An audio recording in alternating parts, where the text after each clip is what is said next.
Tuvimos un accidente en el lote, nos caímos varias personas. Era un lote muy grande y mi papá venía atrás en la moto, que era mi acompañante, mi entrenador, todo. Y mi papá, por esquivar a todos los corredores que nos caímos, solamente tropezó conmigo.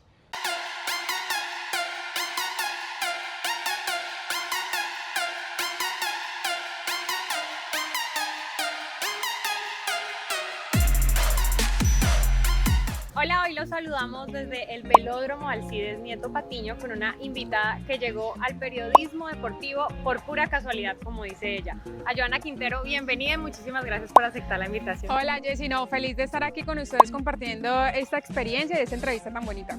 Joana, cuéntanos de tu vida, esos inicios, porque sé que no iniciaste en el periodismo deportivo. No, inicié como ciclista desde los 6 años en el bicicross, en el ciclomontañismo, en la pista, en la ruta, campeona nacional de todas estas modalidades, pero llegué por casualidad, estaba en 10º grado en el colegio, acababa de llegar de Medellín, había competido durante unas temporadas en Medellín y estábamos aquí alrededor de este velódromo. Mi papá, Hernando Quintero, había hecho una carrera y había un programa que se llamaba Haces del Pedal. Pues ese día llegó el director y no le llegó el periodista. Entonces él me dijo: Joana, ¿será que usted me puede hacer el favor de hacerme unas entrevistas? Apréndase las preguntas y yo ahora le digo para que las hagamos. Y yo, ok, bueno, sí señor. Cuando él me pone la cámara de frente, me dice: mira, cuando se prende este botoncito rojo, empieza a hablar.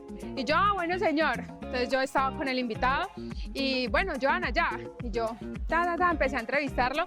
Cuando, sí, súper fluidosa, como si lo hubiera hecho de toda la vida. Entonces mi papá volteó a mirar, mi mamá volteó a mirar y todos como que, ¿y esta muchacha qué? Me empezó a invitar al programa en el canal universitario, entonces yo los miércoles salía corriendo de educación física para irme para el programa y así empecé. Súper bien esa historia bonita, y además es que dicen que cuando uno ya tiene destinado, eso le llega porque le llega. Pero ¿qué pasó con el ciclismo? Sabemos que viviste una situación un poco compleja que te hizo sacar esa resiliencia que llevas dentro y que has demostrado durante todos estos años.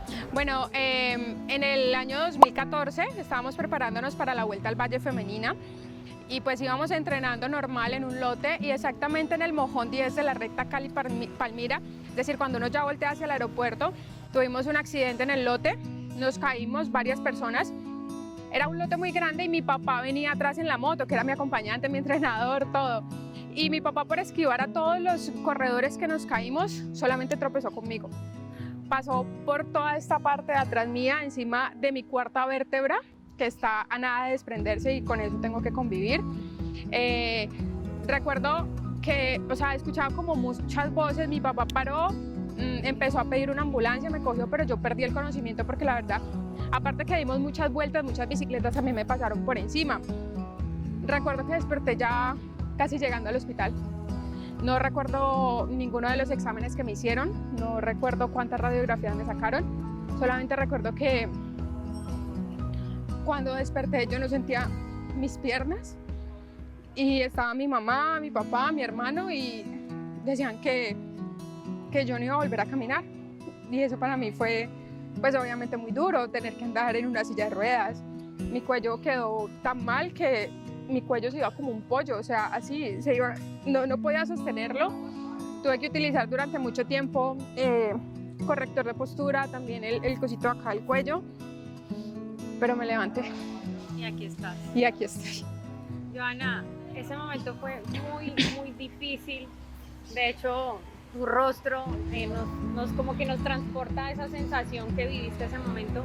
Pero cuando ya pudiste volver a caminar, pero ya no pudiste volver a ser esa ciclista, a volver esa pasión, ese deporte que tanto te gustaba y con el que creciste, ¿cómo fue esa sensación? Bueno, fue muy difícil porque yo todas las noches en mi cuarto, yo solamente le pedía a Dios y le decía: Dios, déjame volver a montar en mi bicicleta, yo tengo que volver a montar en bicicleta.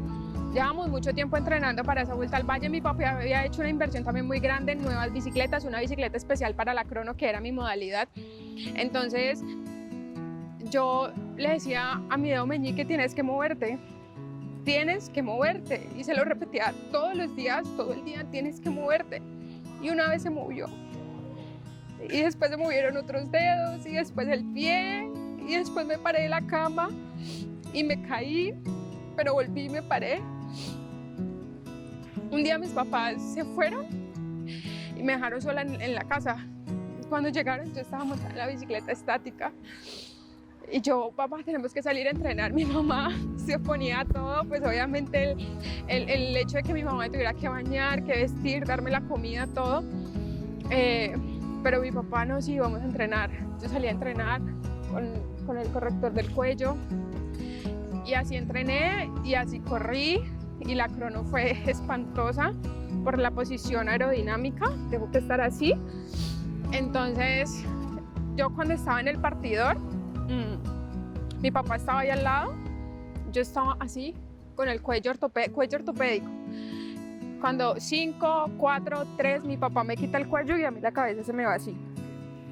Y arranco mi crono. Ha sido de los dolores más horribles que yo he sentido en mi vida. Cómo no podía sostener mi cabeza. Y el mío fue el tercer mejor tiempo de la carrera. Yo le decía a mi papá, yo no pedaleaba porque yo tuviera las condiciones, porque había parado durante mucho tiempo. Yo pedaleaba tan rápido y tan duro porque es que no soportaba el dolor en el cuello y necesitaba llegar rápido a la meta. Yo cruzo la meta y automáticamente caigo. Mi papá me recibe. No, o sea, fue un proceso demasiado difícil, pero esa vuelta al valle me enseñó muchas cosas. Incluso en la segunda etapa subíamos al Paraíso y yo llegué de última. Me cogieron casi una hora, me iban a sacar del límite de tiempo porque había unos sectores destapados, sufría demasiado por la vibración de la bicicleta y bueno, logramos terminar. Recuerdo que mis amigos iban a pie al lado mío y me empujaban, yo les decía no me empujen, que yo puedo seguir y crucé la meta cuando ya casi todos los equipos estaban yendo de la etapa y yo apenas llegando. Ese mensaje que le da Johanna a la gente que está escuchando esta historia, una historia, como decíamos al inicio, de mucha resiliencia, de mucha fortaleza, de mucho amor, de muchísimo amor por ese deporte. ¿Cuál sería, Johanna, ese mensaje? Todos podemos. No hay límites para soñar, para crecer, para creer, para hacerlo. Yo creo que lo más importante es en uno. Y yo creo que aferrarse a Dios, porque sin duda la palabra de Dios a mí me ayudó. Su promesa en ese momento, y aún la sigo aplicando y la sigo viendo en mi vida, fue: te haré entender y te enseñaré el camino que debes andar, sobre ti fijaré mis ojos. Y ojalá este versículo también les llegue a muchas personas y puedan tener esa esperanza y esa fe de poder hacer realidad sus sueños. Estamos viendo en todo lo que nos has contado a una figura muy importante que es tu papá, que ha estado ahí. ¿Qué significa tu papá en tu vida y tu familia, obviamente, tu hija ahora que eres mamá? Mi papá y mi mamá. Mi papá y mi mamá son los mejores seres humanos que pueda existir en toda la historia de este planeta. Mi papá me enseñó esa lucha, a ser frentera, a levantarme. Lo vi vendiendo helados, arreglando zapatos, haciendo domicilios. Lo vi haciendo tantas cosas. Y mi mamá con esa paciencia, con ese amor, con esa nobleza, con sus abrazos. Un abrazo de mamá y a uno se le reinicia la vida, por lo menos para mí así lo es. Y ellos son todo. Mi hija Taliana, la luz de mis ojos. Mis sobrinos, José, Sofía, mi hermano Ulrich. Bueno, mi familia es todo. Si la Johanna de 5 años, o sea, cuando tú tenías 5 años, se parara enfrente tuyo, ahorita, ¿qué crees que te diría esa niña, esa Johanna de 5 años? Creo que me diría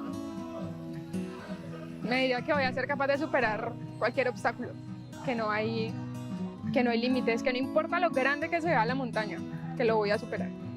Cuando tú ya no estés en este mundo, ¿cómo quieres que te recuerden? Como la de la risa escandalosa, la que cuenta chistes, la que se mufa de todo el mundo, la que recocha, la que se ríe de sí misma. Y así me gustaría que me recordaran. Johanna, muchísimas gracias de verdad por contarnos tu historia, por abrir tu corazón. Una historia muy bonita, una historia de tenacidad, una historia que no hay límites, que los límites están en la cabeza y tú definitivamente lo has demostrado, como lo viviste, como volviste a montarte en esa bicicleta y como sigues luchando por alcanzar cada uno de esos sueños que tienes pendientes. No, Jessica, muchas gracias a ti, a Lilo, por esa invitación tan bonita. Pues espero que a alguien le pueda servir este testimonio, espero que alguien pueda motivarse, así sea una sola persona, será una sola persona impactada, pero eso cambiará el mundo. Ahora.